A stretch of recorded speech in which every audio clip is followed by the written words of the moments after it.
O'zgidrometeorologiya markazi ertaga 5-avgust kuni kuzatiladigan ob-havo prognozini e'lon qildi. Assalomu alaykum hurmatli kuzatuvchilar. O'z viloyatingizda, o'z shahringizda bir kun oldin va bir hafta oldin ob-havo ma'lumotlarini bilish uchun videomiz tagidagi like tugmasini bosishni unutmang va sahifamizga obuna bo'ling. Respublikamizda havo biroz bulutli, ba'zi joylarda o'zgaruvchan bo'ladi. Yog'ingarchilik kutilmaydi.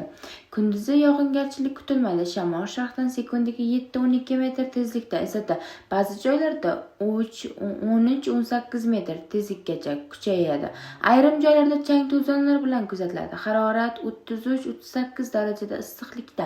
Janubda esa ba'zi joylarda 40-43 darajagacha bo'ladi.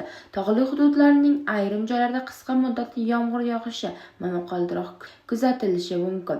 Shamol sekundiga 7-12 metr tezlikda esadi. Ba'zi joylarda 13-18 metrgacha kuchayishi mumkin. Harorat 23-30 daraja bo'ladi.